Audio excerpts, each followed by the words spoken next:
Okie doke. So what I want to talk about now is Piti. Piti. And probably won't quite finish it with it today, but I want to get quite a lot of material done. So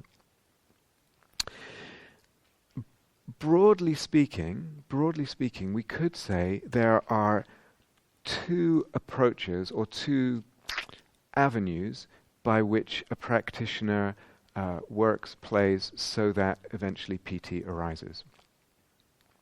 But these two are not, they're not so black and white. The distinction between them is not so black and white, and neither are they mutually exclusive, like I'm only doing this or only doing that. But a person usually has predominantly one way or predominantly another. So one is working with the energy body and finding and encouraging any sense of well-being in the energy body space. And as I said, coaxing it, tending to it.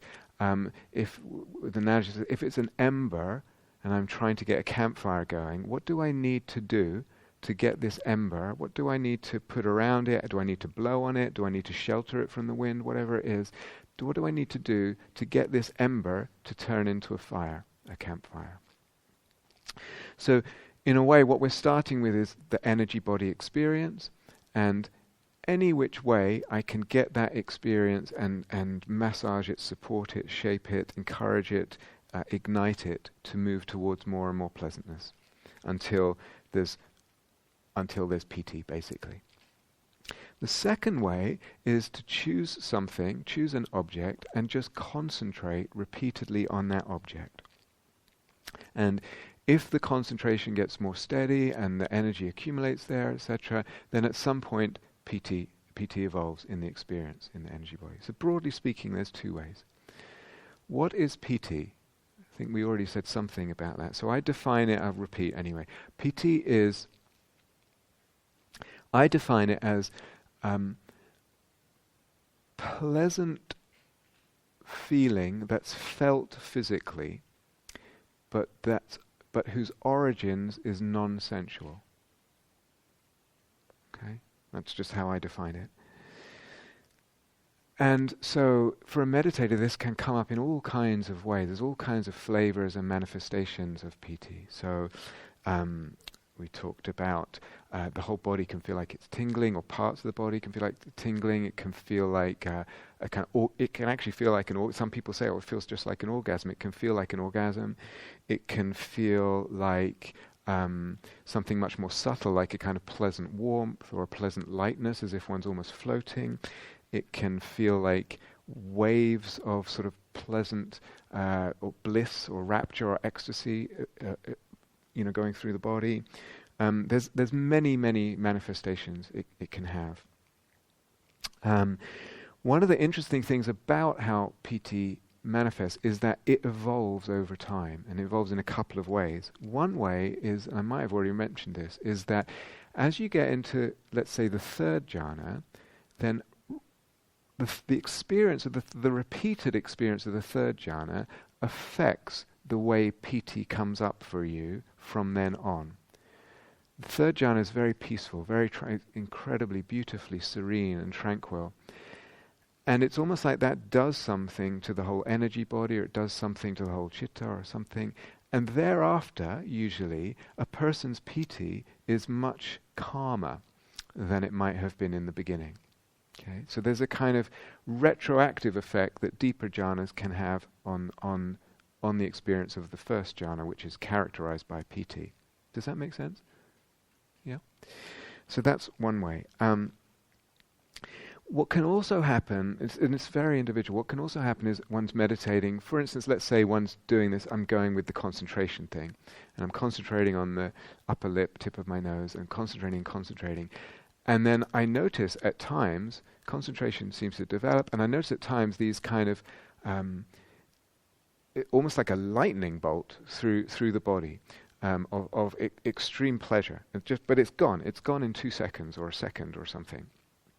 Or it might be like a wave of bliss or ecstasy, or just a wave of pleasant feeling kind of washing over through the body. But again, it's gone in a couple of seconds, 2 or 3 seconds. This is, in a way, it's good. It's Piti. It's definitely Piti. It's great. Things are happening. Wonderful. When that happens, open to it. Enjoy it. If you're still really working with the object, you're not ready to leave the main object then. So you still stay with, again, if I follow my example, it's the breath. You're still, this is in my background awareness. I'm certainly opening to it and enjoying it, but I'm not kind of then going, oh, let's focus on that. It's not ready yet. It's not steady enough. It's just a passing thing. Yeah. What we want, and what might happen from the beginning or might happen more with time, what we want is a more steady Piti, something that's around for, let's say, at least 2 or 3 minutes without disappearing. Once it's got steady, and once it's, and if you're sure this is definitely pleasant, okay, then you're ready to work with it, and I'll talk about in a couple. I'll begin to talk in this talk how to work with it a bit more, from adding on from yesterday. So we need to wait till it's relatively steady, right? In temporally steady. We want it to be steady, but actually, just to be really clear, we want Piti and sukha. Okay, so I remember, I don't know how many times, but certainly 2 or 3 or more over the years in interviews here, someone has come in and in the course of whatever we were talking about over their retreat, reported that they were practicing, usually in Asia somewhere or something, and had experienced Piti, and had experienced sukha, as a word I'll introduce, it means happiness from meditation, Piti and sukha, or Piti or sukha, and reported it in the interview, and were asked if it was pleasant and they enjoyed it, and they said yes, and then were actually shamed for having it. The teacher, what they told me, was actually quite severe in somehow they felt shamed. And they felt, years later, often quite hurt and quite traumatized by that interaction, by that. And something in their practice and also their whole relationship with practice had gotten quite twisted because of that. There was often, it might be quite surprising, often quite a lot of grief with that. Something that had touched the being quite deeply, that they were open about, was a lovely thing. Not just a difficult dukkha that one's sharing a lovely thing, and it was dismissed, and they ended up feeling ashamed about it. So just to be really clear, we want Piti, we want sukha, it's a good thing. Right? How does it arise? How can we think of its arising? So one way we can think of it is, if we take, say, the mode, as I said, 2 broad approaches. If we're thinking about concentration, I'm just keeping the mind steady on the upper lip, the lower nostrils, etc. As the mind just keeps staying there, what's not happening at that point is the mind is not squandering and dissipating energy through thought, through distraction. The mind is collecting its energy. So in electronics, there's something called a capacitor. I don't know if you know what that is. It's an electronic thingy that basically it does exactly that. It gathers electric charge. So one way you can think about what Piti is from the concentration point of view, is you're just not squandering energy. You're not dissipating it, as I said, and it begins to gather. But it also, as I said, it's not just nailing your mind to an object, you're also going to need the refinement, the subtilizing of the object if you're using the concentration approach. So Piti won't arise just from kind of looking at something. It also needs this kind of the quality of attention and also the subtlety of the object and the attention in order for Piti to arise, if you're going by the concentration route. Piti can also arise just from gathering the energy, say in practices like Qigong. You're actually gathering energy, and the Qi and the Piti are very close. They're very close. They're not. Are they separate? Are they different things? Are they not different things? I'd say it's on a spectrum. And as we gather the Qi and begin to feel it more positively, we can call it Piti. What becomes Piti. We also just said, with insight ways of looking, there's a letting go, there's a release of clinging, and that that fabricates less. There's less fabrication of the bodily perception. Samadhi, I'll come back to this, it's such an important point, I'm going to come back to this as the retreat goes on. What samadhi really is, or perhaps again the most fruitful, the most helpful way of conceiving of what samadhi is as we deepen in samadhi, when we're fabricating, there is less fabrication of perception, less fabrication of self, or certainly there's less fabrication of dukkha, definitely, there's less fabrication of self, there's less fabrication of bodily perception, and there's less fabrication of any perception at all. And that's what the whole spectrum of the jhanas, you can understand it in one framework. And that's the most important way of understanding it. And that way of understanding it will unlock all kinds of other doors in terms of the whole of the Dharma practice and liberation.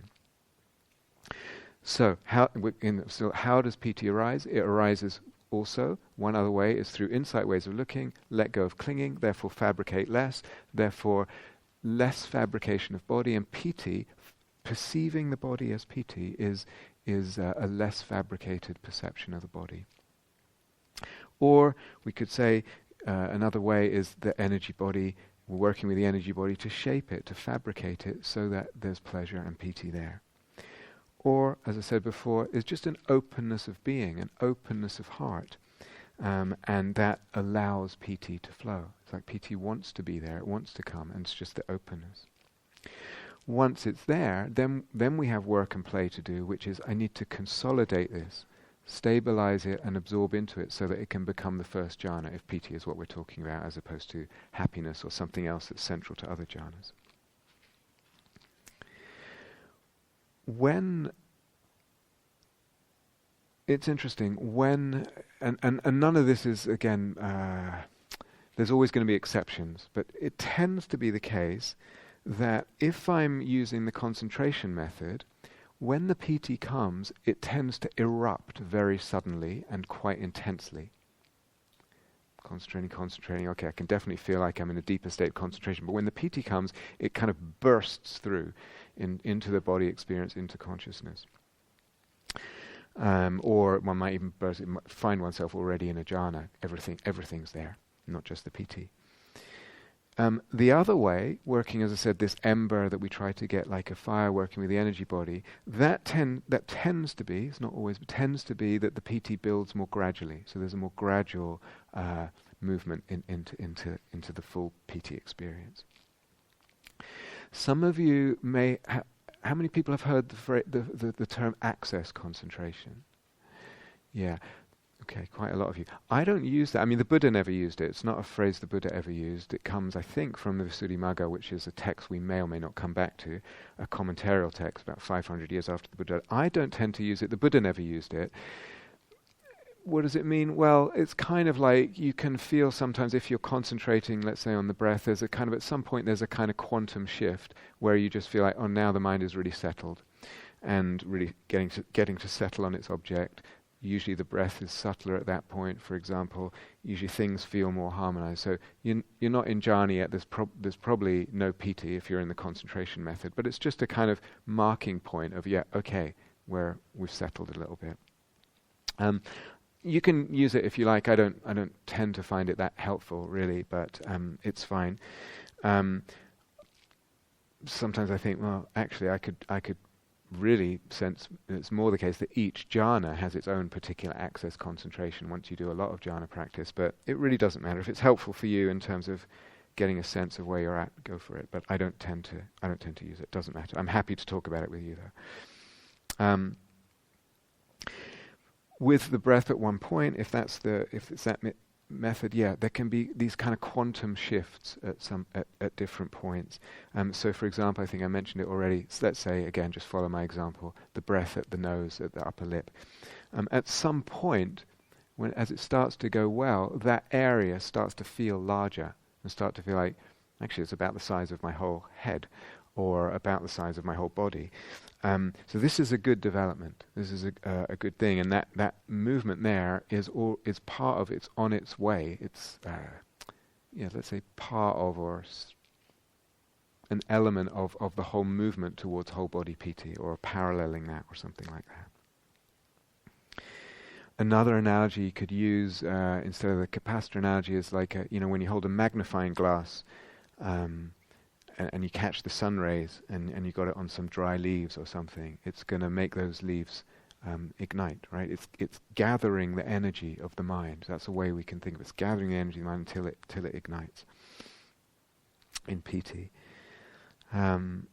But as I said, it needs not just that, it needs part of the gathering, part of the energizing will be the quality of the attention, more important than the quantity. We've talked about this now 3 times. Quality more important than quantity. Quantity is still important, but secondary.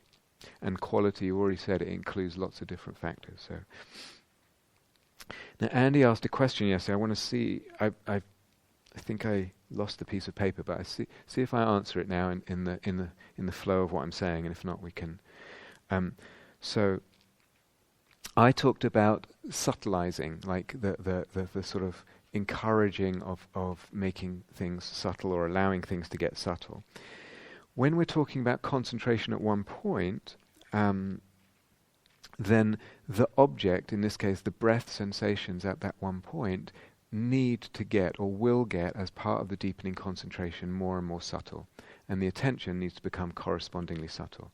So if I can even encourage all that to become more and more subtle, that's great. I certainly need to encourage the attention to get more and more subtle. So the object itself becomes more subtle, and the attention becomes more subtle. I encourage that.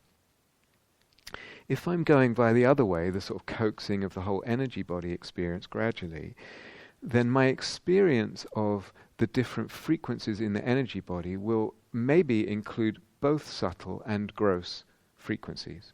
And we want to be open to all of that. I want to be sensitive to both subtle and gross experiences. But the experience of the energy body as a whole on its way to the first jhana, unlike the experience of the breath, which gets at one point, which gets more and more subtle, the experience of the energy body doesn't get more subtle on its way to the first jhana. You're actually building more, so it's less subtle. Do you understand? There might be lots of frequencies at first, but I'm actually building more, so it's getting less subtle. So don't confuse this, they're kind of slightly different. However, as you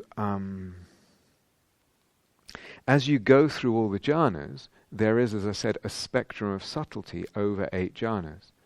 The third jhana is way more subtle than the first. The second jhana is actually more subtle than the first. The third jhana is more subtle than the second. The fourth is more subtle, etc. It's a spectrum of increasing subtlety. So as I said, the 8th jhana is almost unspeakably subtle, unspeakably refined. So there's different kinds of, this word subtle applies in different ways. Does that answer your question, Andy? Yeah, good. So let's stay with this idea of subtle just for a moment. There's sometimes, I remember very early in my practice, in a very different tradition, hearing about the subtle breath. And I was like, oh, what's that? That sounds interesting. And so partly what it means, is just this subtilized breath, this breath that has become subtle through the calming, or that one encourages to become subtle. So the Anapanasati Sutta, the Sutta on the mindfulness of breathing, the first instruction is the practitioner breathes long and knows they're breathing long, just as a turner, whatever a turner is. Does anyone know what a turner is? Okay, it's probably some kind of some kind of woodwork or weaving or something like that. Not weaving, it's woodwork. So they're turning something for some reason. Probably because someone is paying them to do that. And they're knowing it's so. Oftentimes it's read passively, like, I know I'm doing a long one, as opposed to, no, now I need to do a long one, therefore I will do a long one, and I know I'm doing a long one. To me it's more active. I will deliberately breathe long. And then the second instruction is, I will deliberately breathe short. And the shorter breath is a calming. It's already a subtilizing with the shorter breath, generally speaking. So there's this natural movement towards the subtilizing of the breath, the calming of the breath, and the encouragement of that. However, there's another possible meaning of this phrase subtle breath, and I don't know if you've ever noticed this. Sometimes you can the breath can feel quite gross, or it can feel stuck somewhere, like it's just, and you're sort of kind of yanking it or heaving it to kind of smooth through a constriction in the throat or something. And again, if I don't get too, so sometimes that's helpful. Just find a way of breathing that it's helpful, but and smooths it out, etc. Sometimes that's really helpful, but sometimes if I don't get too obsessed, and I'm using that word obsessed in a very subtle way, because we can get very subtly obsessed in meditation. If I don't get too obsessed, then here's this breath that's actually a bit stuck somewhere, a bit rough, a bit gross, a bit uneven. And actually, at the same time, somehow, it's almost like there's another breath, or another level of breath, that's way more subtle, and is already smooth.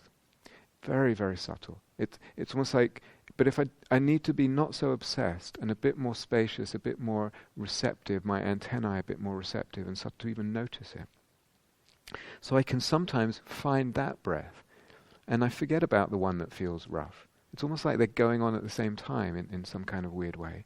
As I concentrate on the subtler one, as I find it and attune to it, as we said yesterday, what happens when I attune to it? It amplifies it. It gets amplified. That the other one just kind of fades. I'm not worried about it anymore. It amplifies the subtle breath in my consciousness. That becomes what I'm concentrating on. Again, sensitivity, receptivity, and kind of opportunistic attunement. Oh, there's something here that I hadn't realized. And then opportunistic, the door opens. I kind of, let's just gently go with that, find that, go with that. Sometimes, this is another level of something I've already mentioned, which is in a way even more subtle, that applies probably much more usually when you've already experienced quite a lot of jhanas. Again, sometimes the mind won't settle down, the energy body doesn't feel right, it's just not quite happening. But again, if I don't get too sucked into that problem, just spacious, kind of gentle attunement, there's a level of the mind, let's call it, there's a level, a dimension of the being, better to say, that's actually already peaceful, already imbued with a certain jhanic quality. It's probably much more obvious once you're very familiar with that jhanic quality. And as I say, it just won't settle down in this sitting or today or whatever it is, but just a little spacious, opportunistic, my antennae are up, and then there's something akin to the beginnings of the peace, of the kind of peace that's characteristic of the third jhana. And I'm just going to dive there. And in diving there, I attune to it, and in attuning to it, it amplifies it, and the other stuff just kind of dissolves. That takes over my experience. So this business of finding the second kind of subtle breath is akin to that. It's just the same thing at a different scale, perhaps. And then we also mentioned, just on subtlety, we also mentioned that if you're going to use the imaginal or poetic sense of the object, that's really quite a subtle thing. It's really just a couple of drops of this magic essential oil or whatever it is that you're dropping in. Really quite subtle. Okay, so there's two emphases, like I said, broadly speaking, of concentration versus this kind of tending to, coaxing sensitivity to the energy body and developing that.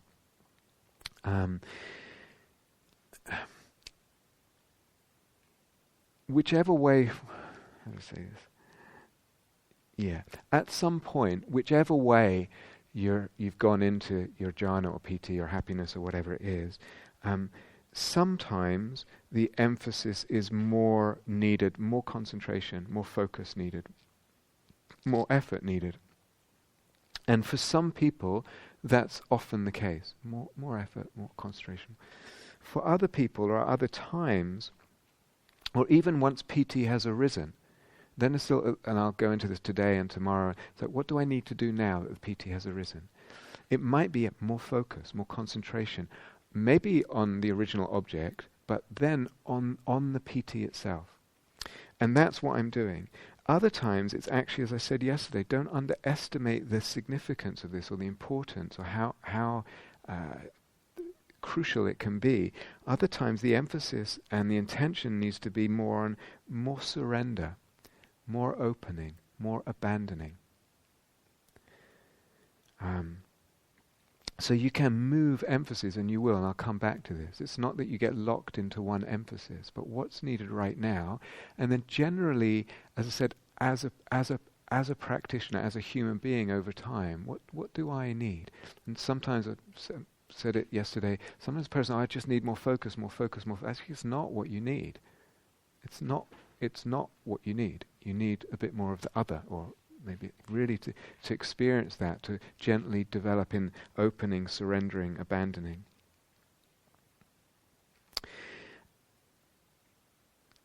And through that there's the deepening, the sort of progression, the consolidating of all that through this balance, this play. I don't know if you've noticed already on this retreat or other retreats, but if your intention is focus, concentration, if that's your emphasis, and if that's your conceptual framework of what you're doing, if that's your view of what we're doing here, focusing, concentrating, that very intention, or emphasis of intention, of focus and concentration, it has obviously a lot of good results, but it also has some negative results. So that when there's noise, or some things, birds or whoever it is, someone in the meditation hall, that with that intention and that emphasis, it's much more likely that the noise, there's aversion to the noise. Has anyone noticed this? No one? Okay. The intentions set up the flavor of perceptions. If that wasn't my intention, the noise I would not have aversion at that point. And the aversion scuppers the possibility of jhana. It takes away the possibility of jhana. So that's quite interesting. It's not that one shouldn't practice that way, it's just something to know. If I'm practicing this way, if I have, or rather, even more broadly speaking, more broadly dharmic, if I have this intention, it will have these consequences on my perception. It will likely have these consequences on whatever that intention is. We could speak lots on that, but so it's not that one shouldn't, but one should realize, oh, that's going to be part of my territory if I'm going for the concentration thing. I don't know. Is it a little less likely that there's aversion if one's going the other way with the whole body and the coaxing of the well-being? If that's the conceptual framework, if that's the intention, if that's the emphasis. Because then really, as we played earlier today, then actually any approach is available. So here's aversion, we can just put into the energy body some metta. Whereas if I go to metta once I'm focusing on the breath, I'm actually doing a whole different practice. Or I can relax the aversion with an insight way of looking, different insight ways of looking. And the whole thing becomes much more workable. And with the subsidence of aversion, there is the arising of happiness. With the subsidence of aversion, there is the arising of happiness. So it's not to say choose this one or that one, but it's to be wise to causes and conditions, and intentions are causes and conditions, and they have effects, all kinds of effects. Effects that we don't often anticipate or realize. So focus and concentration, really important. Another way of considering those terms or what's happening with samadhi is words like collectedness or integrity. Remember that I think I said it yesterday, the meaning of samadhi originally in Sanskrit was, maybe it still had that meaning, I don't know, for hundreds of years later, and it was more like agreement and harmony. So samadhi as integrity, meaning the elements of my being are in agreement, in harmony. There's an integrity to my being. And a collectedness of energy, mind, and desire. A collectedness and integrity of energy, mind, and desire. Now when I put it like that to me has a lot more implications for my life and my work and my personality and how I am in relationship. Yes, ADHD is supposedly an epidemic in our culture, and mobile phones and screen time and too many WhatsApps and Facebooks and all that, certainly. But I know countless people who are perfectly capable of concentrating very, very well on their work, in relationship with someone, in a creative project, etc., and they've never spent 10 seconds on a meditation cushion. They don't know the first thing about it. But when we slightly conceive it differently, collectedness, integrity, these are of energy, mind, and desire. And think of these as more broadly as life, as relevant to life, relevant to how I'm living my life, how I manifest my personhood. So when there's that collectedness, integrity of mind, energy, desire, body, at that point there's power. I don't mean power over, I mean power. The being has power, the person has power. And you can sense it in a person. And you can see over their life. Has their soul power, the power that you sense in them, the power that they then also feel, or don't even recognize they don't feel, or whatever. Is it growing? Is it lessening? So it starts with these things start to be much more relevant than how can I keep my concentration on something, which for most people is not really beyond a certain point of basic sort of human ability to focus on something. It's hardly relevant. But collectedness, integrity, power, soul power, these are important things. And then you start to relate that, that little bit of alcohol, it affects that. It's not that yes, for the time it might affect my ability to concentrate. More significantly, it's affecting something about my personhood and my capacity to really cohere and show up with soul power, with the power and the integrity of my being. Body, mind, energy, desire, as a habit. Showing up that it's cohered, that there's energy there, that's collected, that has integrity. Or just people who listen to the radio is just on, or the TV's on, or a lot of TV, a lot of radio. It's doing something to your soul. That's a lot more significant than how concentrated you can be in that. So think of it in broader ways. Or again, I've talked about this wholeheartedness and how significant that is, again, for my life, for my personhood, for my relationships, for my work, for the service that I want to do. So when there's not this capacity and this practice at being really wholehearted, really gathered like that, then one is almost like dissipating energy, dissipating mind, dissipating one's being habitually, in probably in very small ways. And over time you can kind of get a sense, something in the being has gotten a bit flaccid, so the very personality is different. It's something's flabby and flaccid in the soul, in the being, and sometimes you can sense that in people. There's just not much sensitivity there. So from another perspective, focus, concentration, we think about them a little bit different. Actually, these are very, very significant. If we think about them as collectedness, integrity, this sort of thing, these are very, very significant for the being. Okay. Let's come back to the energy body way of working, that second way of working. What's quite common, not quite common, extremely common, it will happen every day to some degree or other, many times a day, is that something in the energy body does not feel comfortable. There's some constriction or block here or there, it feels like, somewhere in the energy body. So this is really, really normal experience of part of the human experience. It will do that. The energy body is not a static thing. It goes blocks, unblocks, constriction. Yes, we can have very habitual constrictions, but even if we don't, there's going to be a coming and going of constriction in the energy body. Different places. So, in meditation, what do we do with that? Because the constriction, the blockage, is not going to feel good. It's the opposite of Piti, if you like. So one way, again, is don't forget, open up the awareness, stretch it over that whole body space, a little bit bigger than the anatomical body.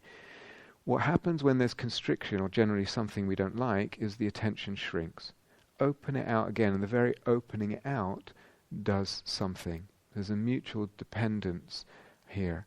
Constriction somewhere actually then shrinks the awareness. opening up the awareness can sometimes open up the constriction. First thing. Second thing to play with in meditation, if you're working with the energy body, is so if you're working with the energy body in the breath, just imagine the breath energy going right through, flowing smoothly right through that constriction. Just imagine that. Or imagine a current of energy just flowing right through. So it could be with the breath, could be not with the breath. Use your imagination. It might want to flow through that. Let's say the constriction is in my throat. It might want to flow through the throat and up out the top of my head, or right down the top through the bottom of my body. Maybe does it want to flow up? Does it want to flow down? Feel what feels like it's helpful. Again, you're just using the imagination to shape, to fabricate, to open the energy body experience. Let's again say I have a constriction in my throat. I can imagine the breath coming in and out, not from the mouth and the nose, but coming in and out directly from the throat, or the back of the throat, the back of the neck. And I just imagine that. And does that, or maybe it wants to go out the sides, this way. And that imagination can unlock something. If you're practicing metta, let's say, and you've got this constriction in the throat or wherever, or anywhere where there's a constriction, what if you play with imagining the very place where there's the constriction, imagine that as the center of the radiation of the metta.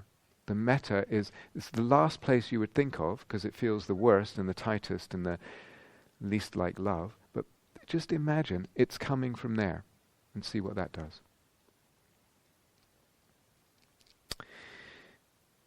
Another possibility, I guess it's the fifth, if we're listing them.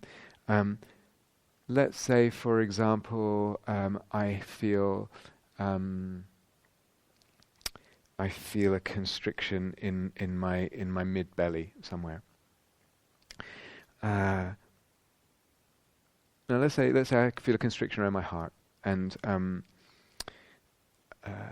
but my lower belly feels actually quite nice, or some well-being there, or the other way around, doesn't matter.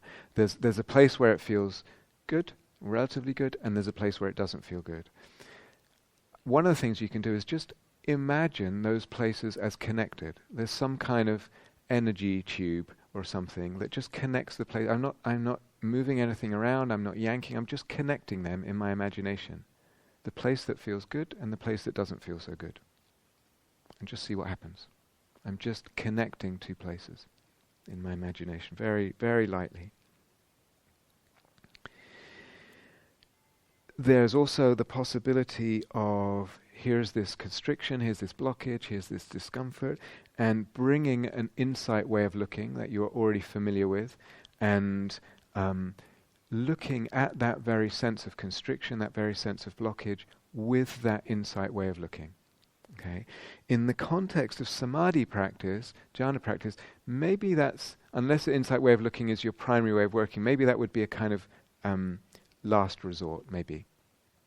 But I don't know that that's that important. But basically, again, those are extremely powerful practices, extremely powerful. And so to look at this blockage that way, through that lens of that way of looking, will basically dissolve it, as long as you're not, come on, dissolve, pushing it too much. Another thing to say, and again, which is really, really important in the context of jhana and samadhi practice, is, okay, here's this constriction, here's this block. I don't always have to focus on it. I can keep my attention. I will have to work to keep my attention where it's pleasant, where it feels pleasant, where there's piti perhaps, or where it even feels just okay. So this is the tendency will be to get dragged into, either get dragged into where there's a difficult feeling, constriction or blockage, or to get dragged completely outside and start daydreaming. But if I can keep my attention, let's say in that example, my belly feels good and my heart area doesn't, I keep it in the belly. Don't get sucked into, or my knees are aching, don't get sucked into. Just stay with where it's pleasant and focus there and enjoy that. Now when I say where, where might be a bodily location. It might be that the body has a bit dissolved and it's just a kind of spatial location. It's the kind of somewhere around there in space. But it also might be, I don't know if where is obviously the right word, but it also might be a frequency. So this is similar to what I said before. Here's this discomfort, here's this constriction, this blockage. It's a certain in energetic terms, it's a certain kind of frequency.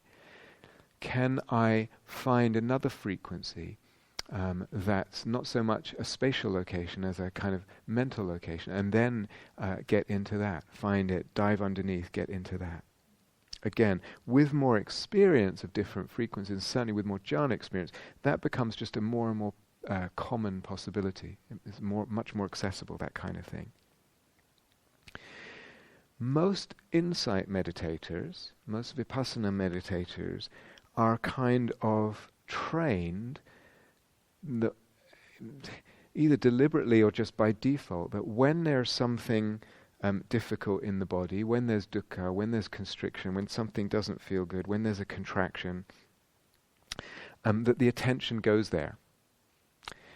And we're encouraged to do that mostly in the way we teach insight meditation, and it can become a kind of just, well, that's what we do. As soon as something's difficult, that's where the mind goes. It's not even a choice I make. One realizes it's just a habit. I pay attention to what's difficult, where there's constriction, where there's contraction, where there's dukkha. It might also be the case that insight meditation attracts certain psychological types and inclinations who... It might be, but it's also a kind of training that happens both directly and indirectly. The willingness to do that, the willingness to go where it's difficult and to feel it and to open to it and to work with it, this is invaluable. It's such a precious thing. Willingness is not enough. I need to also have the kind of mindfulness I bring matters. Because I can bring an attention there, I can bring a kind of mindfulness there, and it just makes it worse. And I'm being a good meditator, and I'm having the willingness, which is great, and a good intention, but my mindfulness has just a bit of aversion in it, and it's making it worse. Or I can be with it in a way that just doesn't do anything to it. Or I can be with it, and the attention, the mindfulness has skillful qualities in it. Mindfulness is never one thing. There's no such thing as pure mindfulness. There's no such thing as pure mindfulness. Mindfulness always has views, conceptions, some kind of relationship with the object, a little bit of aversion, a lot of aversion, a little bit of greed. Always has some, if we're talking really, really subtle, there's no such thing as pure mindfulness. And what makes or breaks, what determines what happens, is what's with the mindfulness. So it's great that we're willing to do that as insight meditators. We're all practiced in that, hopefully. Great that we're willing, but it also really matters. Can I have the skill to bring what's actually a helpful mindfulness there, a helpful attention? So that's all great, but now we also want, and as I said to you, what we want is range. Was said on the opening talk: range, range, range, choice, freedom of choice. So sure, I can go where it's difficult. I'm willing to do that. I'm not afraid to do that. If it's very little bit difficult, if it's difficult in this way or that way, if it's really, really difficult, I'm willing to go there. I'm able to work with it as time goes on and I get more practice. I'm able to work with it in all kinds of ways, lots of ways. But also, I'm willing and able not to go there. I put the mind here where it's pleasant. I won't go there. I'm training the mind to stay with the pleasant. So when we open up to jhana practice, this actually becomes quite an important skill, and quite something that one's working against the grain if one has done a lot of insight practice. So with training, we can have much more range and much more freedom of choice about what we do in regard to the difficulty. Remember when I first taught this in here 12, 13 years ago, in a samatha retreat, and there were people that said, well, but that's not proper meditation. That's not, proper meditation. The best meditation is to be with what is. And so if it hurts, then I need to be with what is. And even if it doesn't hurt here, somehow the hurt is more what is than the place that not hurts. But despite that, or as well as that, again, no, we have to ask about ontology, about reality here. Is it really what is? Is it really what is? What am I believing about what is? Or is it a fabricated perception? The answer is yes.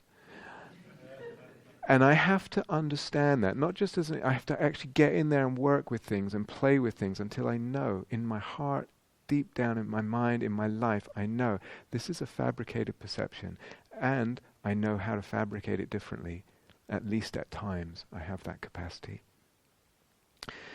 So we want to train to open up that range, and we want to understand there's so much about the nature of reality that's involved in all this jhana work. What does that have to do with insight? It has everything to do with insight. Is it really as real as you think it is? What is real? What is reality?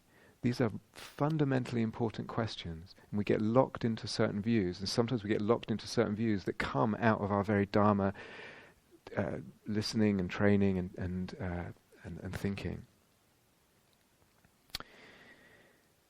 So, there will be at times discomfort and pain. As we said at the beginning of the retreat, you really want to not go there too much, and I'll talk more about this tomorrow, in fact. But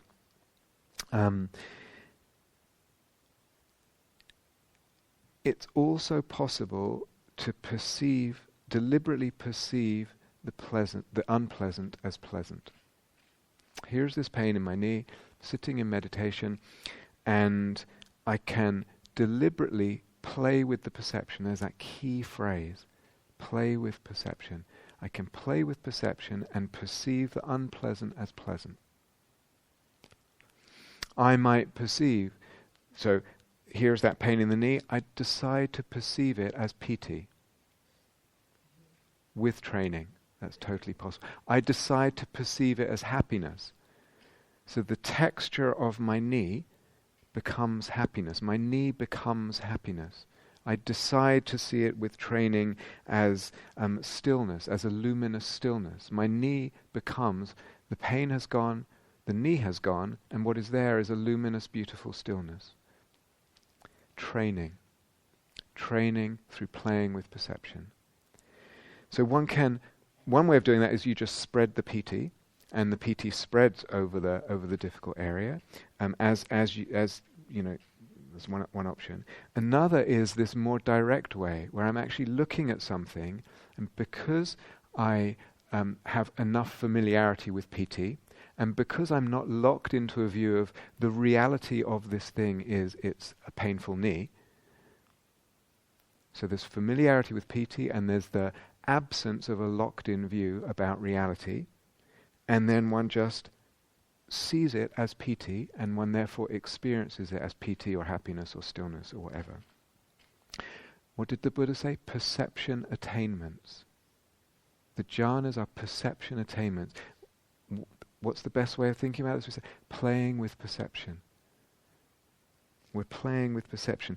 This is, as I said already, this is way more significant than the whole question of, is this a jhana or is this not a jhana? Did I achieve the third jhana, or the third jhana so-and-so defines this as it? And that seems like so relevant and so important.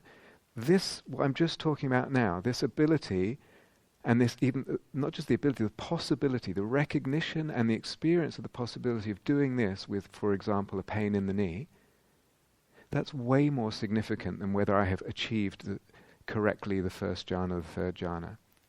It's way more significant. Magic. We use that word, magic. So this whole business about the question of reality, about emptiness, which is to do with what is the reality of things, about ways of looking, about fabrication, about perception, again, that's the key word, about playing with perception. This is absolutely fundamental to it's fundamental to liberating insight. It's fundamental to the whole Dharma. It's fundamental to liberating insight. And it's way more important, as I said, than third jhana, fourth, whatever it is. Did I get it? Did I not? So, Piti arises, and the Buddha says, don't snatch at it, and don't snatch at the first jhana. So what does that mean? I've already said it in the insight ways of looking. Here it's arising, however it's arising, and I'm just letting it arise. And if I've got another object, like the nose sensations that I'm concentrating on, I'm just letting it arise, kind of at the side of I'm aware that it's arising, because I've got that whole body background, right? I'm aware it's arising. I'm part of me is enjoying it and opening to it, but I'm still focused on my one thing. And then when it's ready, it means when it's kind of strong enough that it's definitely pleasant, let's just say that. And but when it's sustained enough, then very gently, as described with insight ways of looking, very gently I can make that my primary object, the piti. And then we go back to what I said yesterday, that these modes of attention where I really nuzzle into it, really go penetrate into it, or really open myself to it, for example. And I also said yesterday, so another job that we have to do, another work or play mission that we have to do is spreading the piti. The Buddha said in the first jhana it's spread. No spot of the body untouched, completely suffused, saturated, etc. So, how do we get it to spread? I mean, sometimes it will be spread already, and that's great, and then you don't have to do anything. But let me run through a list of possibilities. One is, here's the piti, and let's say it's only in my face, or that sort of region, my head region. Sometimes what happens is, because it's quite sort of captivating, the awareness actually shrinks a little bit. So one thing you can do is, to help it spread, is just open up the awareness again, open up to the whole energy body. And just the opening up of the attention to the whole energy body, the piti will naturally spread, like a gas will naturally spread to fill a space. The balloon, you make the balloon bigger, the balloon of attention, the gas will fill the balloon. The air will fill the balloon. So that's one possibility. Another possibility is you can mix, so to speak, mix the breath with the piti and kind of imagine and begin to feel like you're breathing piti. Or the breath energy is kind of massaging and moving the piti through the body. So you breathe in, when we talked about these currents of breath energy, maybe you breathe in through the heart center, and these currents of energy go down your body. And in doing that, the breath can kind of massage the piti through the rest of the body if it's just, let's say, around your chest or whatever. But again, this is all very playful, very experimental. Mixing the breath with the piti, or just getting the breath energy to sort of help to move the piti in different places in the body. Thirdly, you can just imagine that it's spread. Again, can be quite amazing, the power of the imagination. Just imagine that it's spread. It's filling the whole body. And then, lo and behold, you might find that, well, that's my experience now. Okay, so feel it. Enjoy it. You can imagine, this is something I may come back to briefly, you can imagine the piti mixed with white golden light. As if the piti is white golden light. It's just another, you can feel it, and you can also see it. And then you imagine that white golden light filling the whole space, the whole energy body space. And as you imagine the white golden light doing that, it brings the piti with it.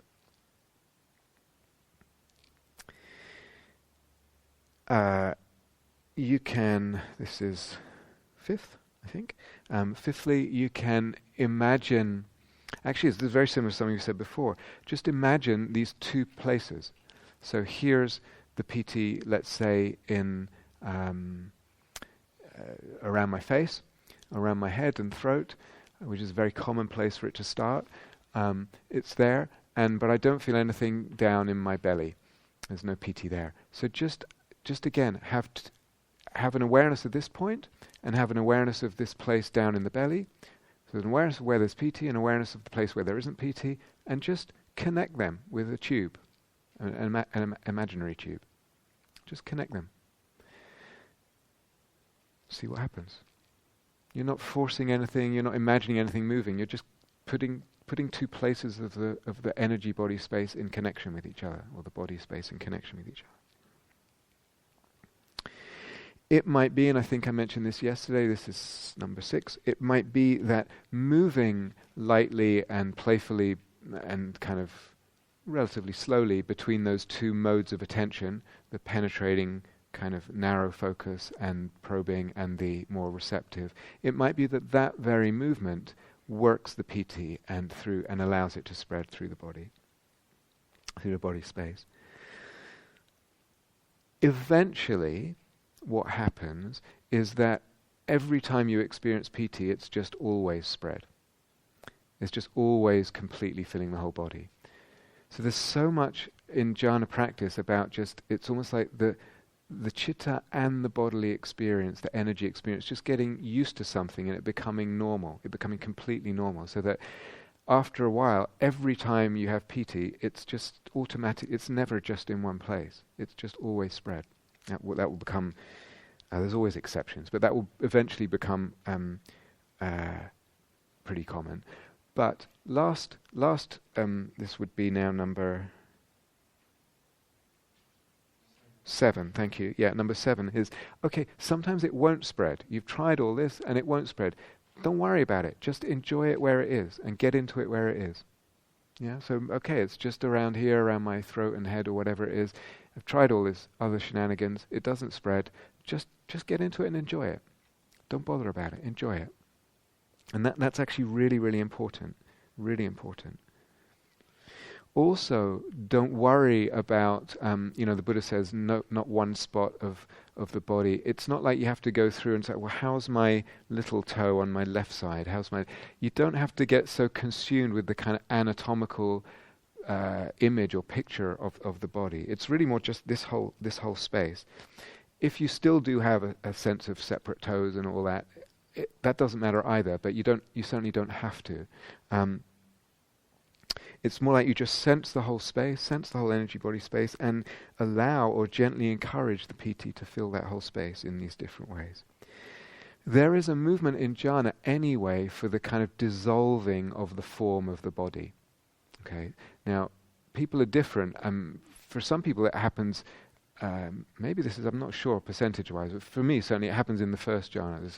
That's part of the characteristic of the first jhana, that the sense of the body just becomes a bit like what we said in those little games we played. It just becomes a sort of amorphous white light filled with piti. And there's not such a sense of, I could kind of find my toes and all the rest of it in there, but people are different though. But anyway, there's a movement towards the dissolving of the bodily form, which means we don't have to worry too much about, is the piti in my foot or whatever like that. It's more just a sense of, it's really filling this whole space, this whole experience, the experience of the body. Again, back to this perception thing. Really, one way of conceiving what happens in a jhana is, in the first jhana, the bodily experience, the bodily perception becomes piti. My experience of my body is a body of piti, is a space of piti. In the second jhana, the body becomes rupa. The first 4 jhanas are called rupa jhanas, which means body. The body becomes happiness.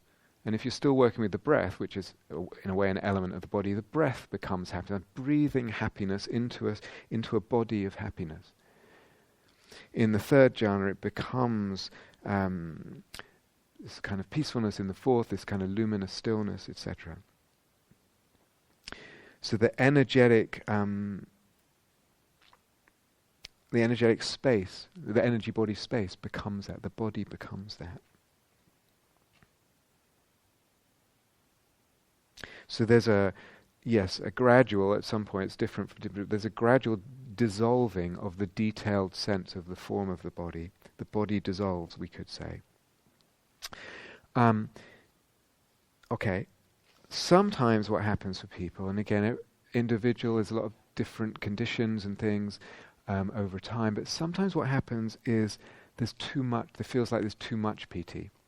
Or the piti, this is too much to bear. It's so intense, or so strong, or so pleasant. There's one thing that's kind of more important than anything else there, is that, okay, usually when that's the case, what needs to happen is more opening. It's the opposite. If I feel this is too much to bear, it's too strong, I can't handle this, then actually there's some contraction of the being, some aversion, some slight holding of the pushing away, like I'm trying to push back the waters a little bit. Could be very, very subtle.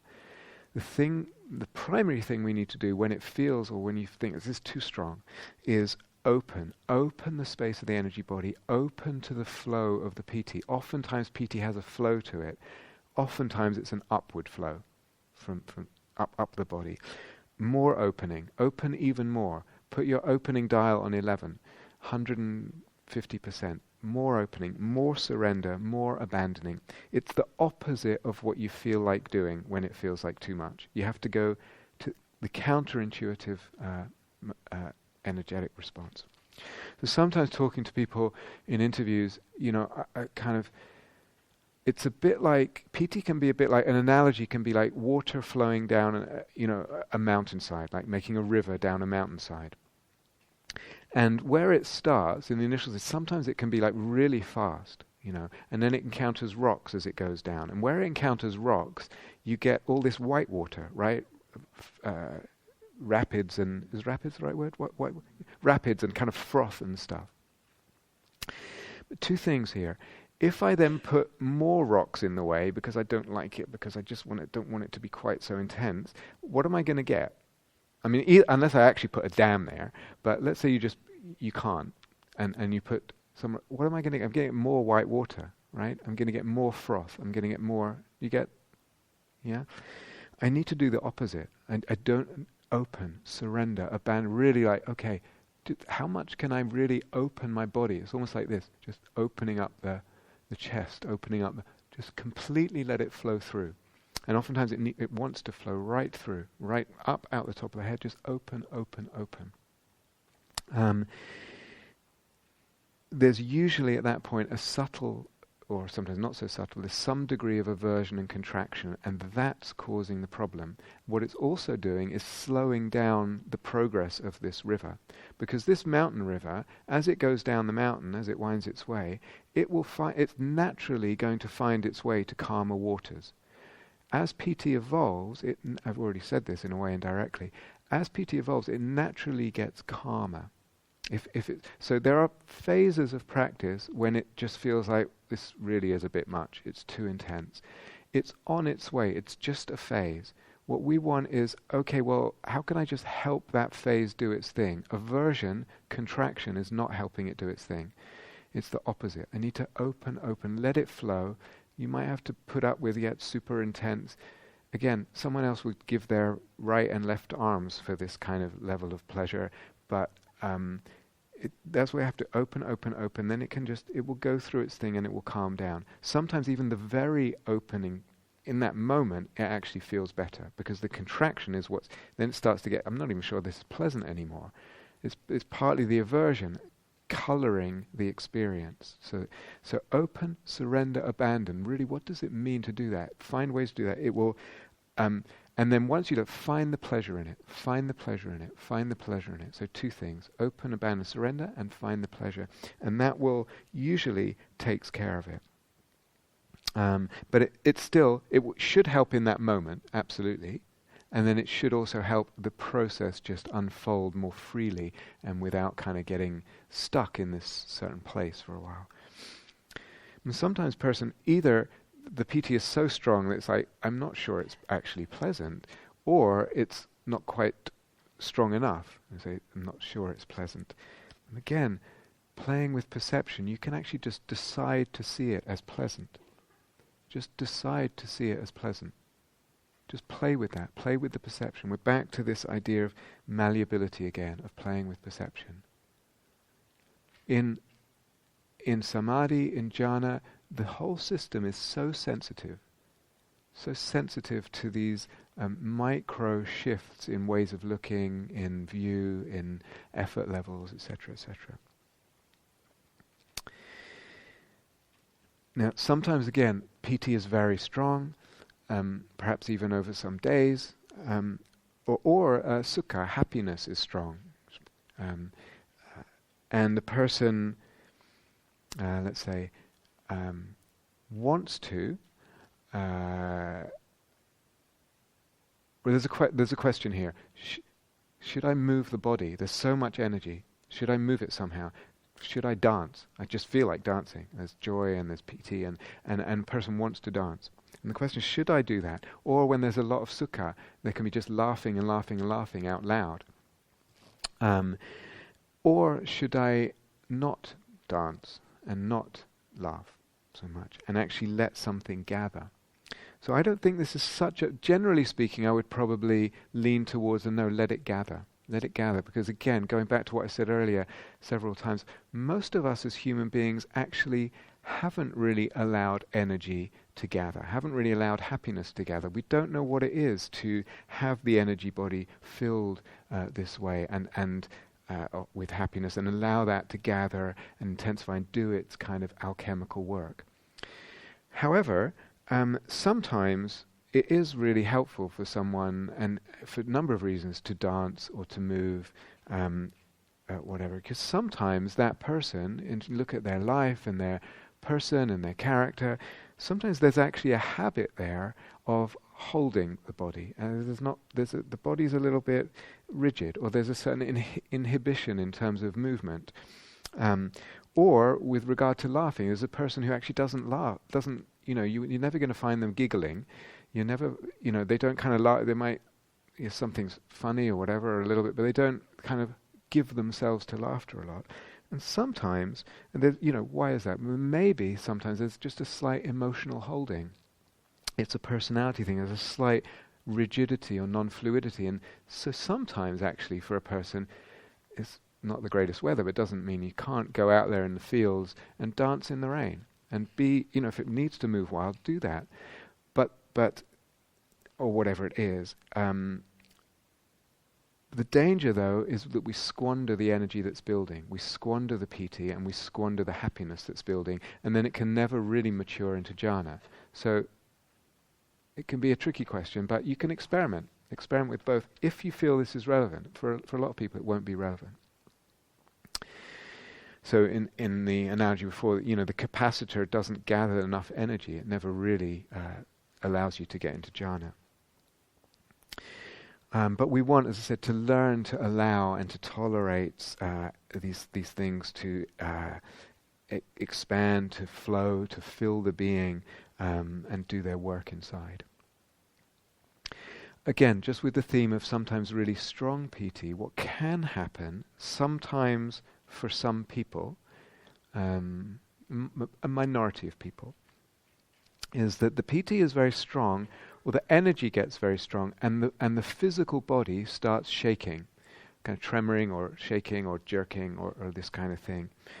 So this is quite an important thing here. Now, some people have the view, that's a catharsis, you're releasing something, etc., etc. Speaking as someone who got trapped in all that for quite some years, I feel this is really important. It's important to have the right view here and the right approach. What can happen with those kinds of movements is that they very easily can become habitual. And the body just habitually starts to shake in meditation or jerk or whatever it is. In my case, it would even do it when I listen to music, or it was starting to do it all the time. Some habitual loop had become set up. So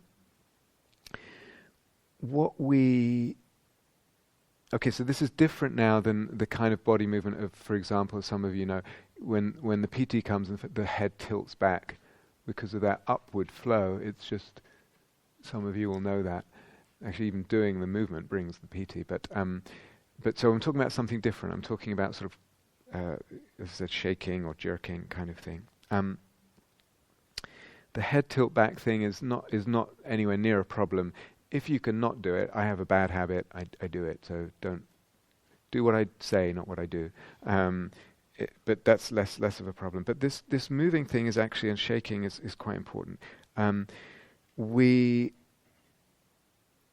need to, again, maybe you can use your imagination a little bit. First thing is, we need to see if you can keep the physical body still during meditation. If this for a lot of people, nothing like this is going to arise. It's not an issue, but I'm saying it because it is for some people. can I keep the physical body still? And maybe you just set a gentle but firm intention that that's the case at the beginning of the meditation. Okay. But generally I'm trying to keep the physical body still, and what I'm allowing, instead of the energy moving the physical body, is I'm allowing the energy to move inside the energy body space and even move out. So again, maybe it's as if metaphorically, or an analogy would be like there's again, it's a bad analogy, but let's say there's too much water and water pressure in the inner energy pipes, and they start bursting the pipes and rattling the whole structure. What we need to do is open the pipes, make bigger pipes, let it flow more. So again, almost to imagine your body opening to this energy flow, opening the channels, the currents, so it can flow. Allowing the inner, so-called, so to speak, inner movement of energy rather than the physical body moving. Okay, and usually you will find that takes care of things. Sometimes again it wants to go out, so it might want to fly out the top of your crown chakra and come out like that and come down as a fountain, whatever it is. So use your imagination. It might want to just move inside, it might want to move out. How does it want to move? What feels good? What feels like there's some ease and release to this too much? That means then the body does not need, the physical body does not need to move, because the energy is being allowed to move. When the energy is being allowed to move properly without encountering blocks or constrictions, then the physical body does not need to move so much, or at all. So again, it might want to go in any time, might want to fly up this way or up or whatever. Just fine. What does it want to do? And let it do. Imagine it doing what it wants to do. And it will do what it wants to do, and then the physical body doesn't need to. Often this kind of thing happens when there's even just a slight over-efforting. Certainly is more likely to happen if there's over-effort. Or let's say certain energy body types, it's really quite likely to happen if there's too much effort. Other people have different energy body types and they can do a lot of effort and it's not going to happen. They will never have anything like that. But with certain types, it can be, as I said, slight over-efforting can have massive impacts. Slight over-efforting can have subtle impacts in meditation, all kinds of subtle effects, but it can also have quite dramatic effects. So sometimes this whole thing with the moving, it's not catharsis or anything, it's just the effort is a little too much. Nothing's being purified, it's just the effort is too much, and it's putting too much energy pressure on the whole system, it's having an effect. So what does that mean? What does that imply? Again, maybe I need to play with the intensity and just back. What does it mean to just back off on the intensity pedal? What does it mean to just be a little less tight in the way I'm approaching, or my energy body is in the meditation? To have a slightly more spacious attention, to go into the more receptive mode and less of the probing mode. So all these things will affect, are part of the effort and subtly backing off the effort, and they will have an effect on all that shaking business.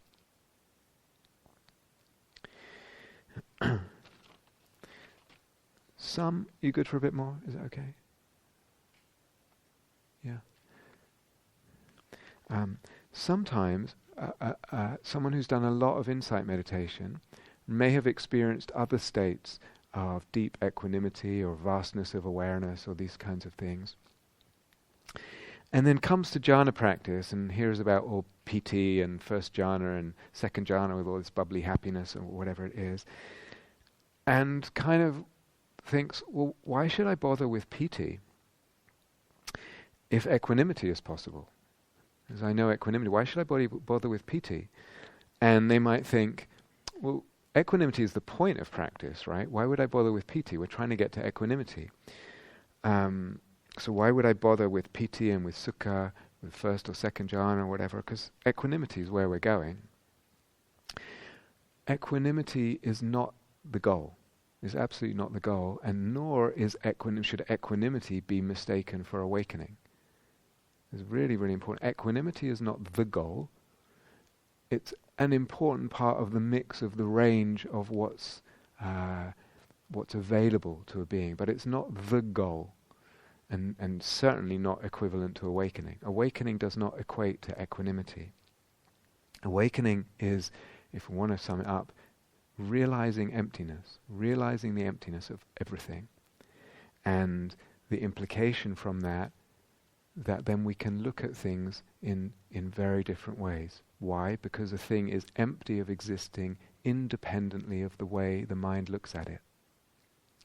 Therefore, one realizes that, and it liberates the possibility of a whole flexibility of ways of looking, which one can also train in and develop that playing. Can play all these different ways, play all these perceptions. That's what awakening is. Awakening is not equanimity.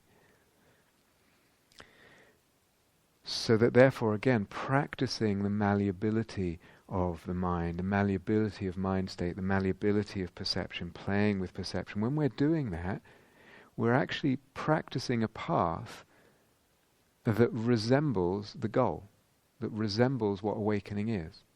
Because an awakened person knows the emptiness of absolutely everything, and all they're left with, and they know, all there is the possibility and the flexibility of different ways of looking.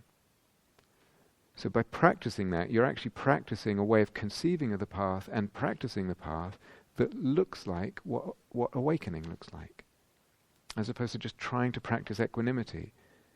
And that's, I'm trying to be equanimous in relation to everything all the time. That's not what awakening is, and that's not even a healthy psychology, I would say. There are also sometimes people say, why should I bother with Piti? Why should I bother with sukha? Sometimes there's psychological tendencies, patterns, habits. Piti and sukha are quite, in a way they're agitating. In a way they're disturbing. They're not that peaceful. They open up things. They're exciting. They move around and they do stuff. And sometimes it's not even a particular Dharma thought, or one uses a Dharma thought, but the intent, the reason one's using it is just because one's psychology doesn't want to be disturbed. I just want everything to be calm, want the emotions to be controlled and within a certain limit. I want to either present or feel only a certain range. And that can become, or it can be a habit, or a habit of a pattern. That's all that my being knows, it's all my being allows, is that range. And therefore all this kind of welling up of stuff, don't like it. What's actually going on there?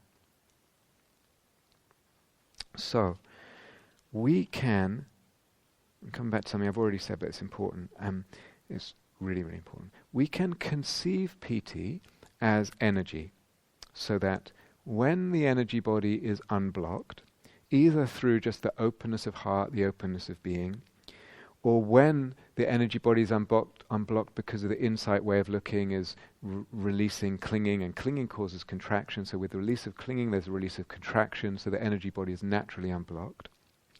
So when the energy body is unblocked, then naturally a human energy body system, because when it's unblocked, will naturally experience a pleasant flow of energy. It will naturally experience Piti. So we can conceive of Piti as energy.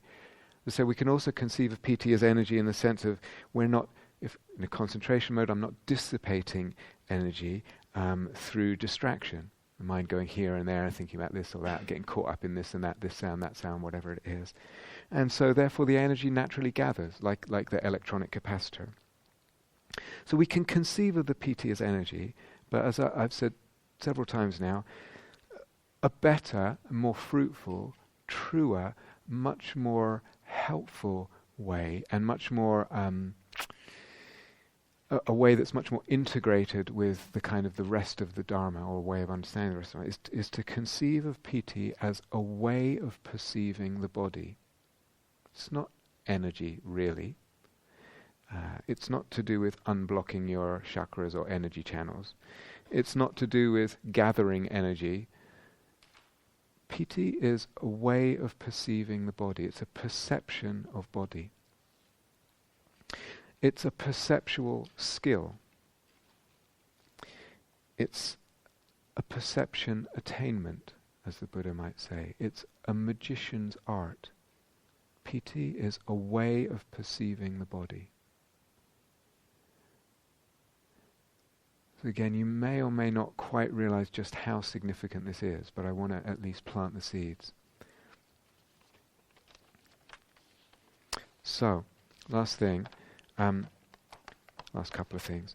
Piti is central to the first jhana. It's central to the first jhana. It's the most important factor in the first jhana. The first jhana has 5 factors. I'm going to talk about it tomorrow. Piti is central. The first jhana has 5 factors. Vitakka vichara, which I'm going to talk about, when I read through the Buddha's list, I translated it as thinking. We'll come back to that. It's slightly, what's the word? Controversial, the translation of that. But anyway, it has 5 factors. Vitakka vichara, or some as you've probably heard, sustained, initial and sustained application. Doesn't matter what you say. Vitakka vichara, ekaggata, which I'll explain all this tomorrow, a kind of one-pointedness, let's say, also a misleading translation, doesn't matter. And the 2 other factors, piti and sukha. Piti we've talked about, and sukha means happiness. Those are the 5 factors of the first jhana. So usually these are conceived either kind of consciously or unconsciously in a kind of with a causal direction through them. In other words, you work at your vitakka and vichara, you work at your initial and sustained application to the meditation object. Over time, you kind of get one-pointed or absorbed or whatever, ekaggata, and piti and sukha arise as a result. So there's a movement from concentration, the concentration factors, to the arising of piti and sukha. That's great. Sometimes we can work backwards. Here are these 5 factors. What's available right now? And sometimes people say, I just every time I think of this person, or every time I think of this, happiness arises. It's one of the factors of the first jhana. It's not even the primary factor. Piti is the primary factor. But every time I think of this person, happiness arises. If you're skillful, if you don't snatch on it, that happiness, I just linger with the happiness, and lo and behold, piti is right there with it, and then I don't snatch at that, and the piti builds. There's 5 factors. What's available? I can go in, starting on anyone, really, in a way. I'm working backwards. This principle of working backwards, where am I trying to get to? Rather than deciding in advance what needs to be emphasized and therefore what's relevant. So, which factor, and therefore which do I emphasize right now as a way into if we're talking about the first jhana? And so both, I can conceive forwardly in terms of causal connections there, or I can conceive backwards. I've got five factors. Let's see which of those I can kind of access, ignite a little bit, stimulate, and from that the rest of the 5 factors, the other 4 factors, ignite.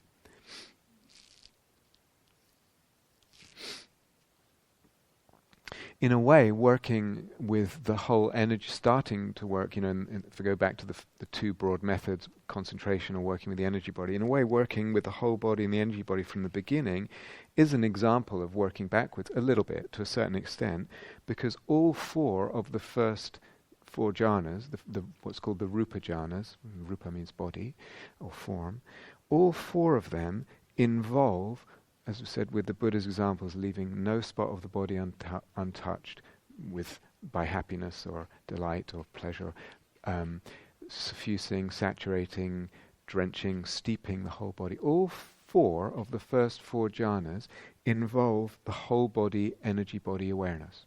And they each just have a different flavor, a different predominant flavor to that energy body awareness. So when we start with the energy body awareness, we're a little bit also taking this principle, let's start backwards. Rather than start at a point, let's start with the whole thing, because it's going to go to the whole thing anyway. You understand? So back to these things. There's 2, last point, then we're done. There's 2, I said right at the beginning of the talk, there's broadly speaking 2 approaches. Either you choose a point, a thing, and you just concentrate it with intensity and delicacy and directionality and all the rest of it. And out of that, so you're basically practicing concentration on something, steady focus on something, what will also, let me just interject something. So that's one method, but or there's this other method of starting with the whole energy body and gathering the niceness there. But even at any time, even in, let's say you're new to the second jhana, happiness is actually quite a subtle object. The happiness is, so it can be very, very bubbly and intense, but as things calm down, it's actually quite a subtle, refined object. And even if your main mode of working has been energy body and you haven't really thought about it as concentration, you're still at some times going to need to practice concentration. And somebody say, okay, I need to learn how to stay steady and focused on this subtle object of happiness. So at times, even, there's going to be times when your intention, your emphasis is on concentration. And there may be other times where your intention is more on spreading and enjoying and other things, or perception, playing, like we said. So at any time in the practice of jhanas, your emphasis can shift, and that's completely appropriate. And sometimes it's not really going well, and you say, okay, I'm just practicing concentration now. But it's not all you're doing. You're seeing that as one possible emphasis in a whole kind of mandala of possible emphasis. Does that make sense? That what I just said? Make sense? Is that yes? Does it make sense? Yeah. Okay, sorry. Good. Okay. So, going back to what I said at the beginning, these two broad approaches, concentration versus kind of coaxing well-being through playing with perception and all that stuff, yeah, they're kind of separate, but they're not really. And we're going to move between them, and there's kind of grey areas, stuff, but we should move between them and think about that at any point in jhana practice. Any point, it's going to be relevant. So they're not mutually exclusive.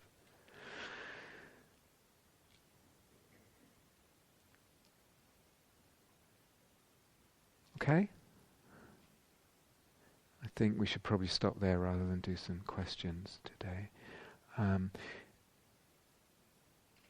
Yeah, let's stop there. Okay, let's have a bit of quiet together.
Thank you, everyone. So, time for tea. Enjoy tea. And there are some interviews tonight. So if you haven't sort of checked the board today, do please check, because there are some tonight. And is there anything else to? No? Okay. So enjoy tea.